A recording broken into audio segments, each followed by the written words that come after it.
गांव में एक अजीब शांति थी। एक दिन एक अघोरी गांव के बाहर एक बरगद के पेड़ के नीचे आकर रहने लगा। उसने काले कपड़े पहने थे, उसकी बड़ी बड़ी दाढ़ी और बाल थे, गले में माला थी और सिर पर एक बड़ा सा तिलक था।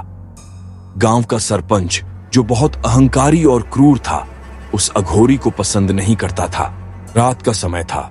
सरपंच ने गांव के कुछ लोगों को इकट्ठा किया। वे सभी अघोरी को गांव से भगाने का प्लान बना रहे थे। यह अघोरी हमारे गांव के लिए एक अभिशाप है। इसकी वजह से बच्चे डर रहे हैं, खेत सूख रहे हैं। ये यहाँ रहकर हमारी शांति भंग कर रहा है। हमें इसे यहाँ से तुरंत भगाना होगा। लेकिन सरपंच जी, वह बहुत शक्तिशाली लगता है। हमने सुना है कि वह जादू टोना करता है। हमें उससे पंगा नहीं लेना चाहिए। चुप रहो, तुम सब डरपोक हो। मैं गांव का मुखिया हूं। मेरा हुक्म है कि वह यहां से जाएगा। हम उसे अभी यहां से भगाएंगे। उसकी हिम्मत कैसे हुई हमारे गांव में कदम रखने की। आधी रात को सरपंच और गांव वाले मशालें लेकर अघोरी के पास पहुंचे।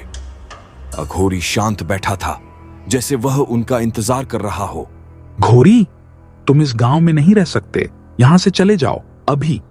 तुम्हें यहां 1 मिनट भी रहने का कोई हक नहीं। तुम लोग मुझे मेरे घर से भगा रहे हो। इस धरती पर हर प्राणी का घर होता है और तुम एक इंसान को उसके घर से निकाल रहे हो। इसका अंजाम बहुत बुरा होगा। तुम जैसे पागलों से हम नहीं डरते। जाओ यहां से, वरना हम तुम्हें जान से मार देंगे। तुम्हारी धमकियों का हम पर कोई असर नहीं होगा। गांव वालों ने अघोरी को धक्का दिया और उसे गांव से दूर जंगल की तरफ जाने के लिए मजबूर कर दिया।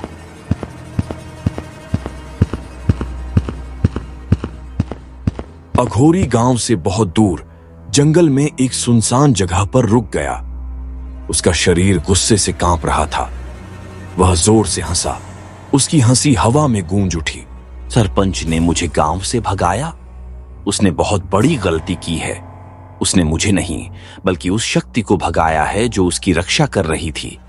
अब वह पछताएगा। उसका अहंकार ही उसका अंत बनेगा। मैं उससे बदला लूंगा और मेरा बदला इतना भयानक होगा कि पूरी दुनिया याद रखेगी।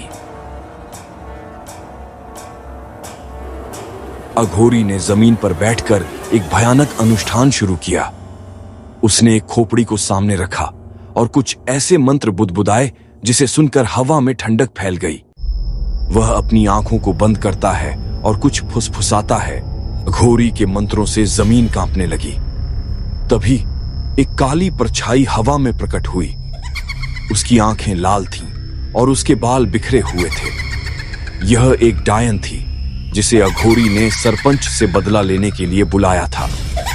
डायन ने हवा में तैरते हुए अघोरी की तरफ देखा। क्या चाहते हो साधु? तुमने मुझे क्यों बुलाया है? मैं तुमसे कुछ नहीं चाहता माँ। मैं उस सरपंच से बदला चाहता हूँ जिसने मुझे अपमानित किया है। जाओ, मेरे बदले की आग में उसे जला दो। उसकी लाश को इस तरह जलाओ कि उसकी रूह भी ना बचे। डायन की हंसी पूरे जंगल में गूंज उठी और वह हवा में उड़ते हुए गांव की तरफ चली गई। सरपंच अपने घर में चैन से सो रहा था। उसे इस बात का बिल्कुल अंदाजा नहीं था कि उसकी तरफ एक भयानक मुसीबत आ रही थी। डायन हवा में तैरते हुए गांव में घुसी और सीधे सरपंच के घर की तरफ बढ़ी। सरपंच, मैं आ गई हूँ तुम्हारे पापों का हिसाब करने। घर के दरवाजे पर एक धीमी दस्तक हुई। सरपंच को लगा कि कोई गांव वाला होगा, लेकिन जब उसने दरवाजा खोला तो सामने कोई नहीं था। तभी घर के अंदर से अजीब आवाजें आने लगीं। सरपंच ने घबराकर दरवाजा बंद कर दिया। उसके घर में अजीब हरकतें होने लगीं। तभी उसे एक ठंडी हवा का झोंका महसूस हुआ और उसके सामने डायन की काली परछाई दिखाई दी। तुम कौन हो? क्या चाहती हो? मुझे छोड़ दो, मैं तुम्हें सब कुछ दे दूंगा। मैं बदला हूँ, अघोरी का बदला। तुमने उसे घर से निकाला था। अब तुम्हारा घर हमेशा के लिए खत्म हो जाएगा। सरपंच की चीखें उस रात पूरे गांव में गूंजती रहीं, लेकिन कोई भी उसकी मदद के लिए घर से बाहर नहीं निकला। और इस तरह डायन ने सरपंच से अघोरी का बदला ले लिया।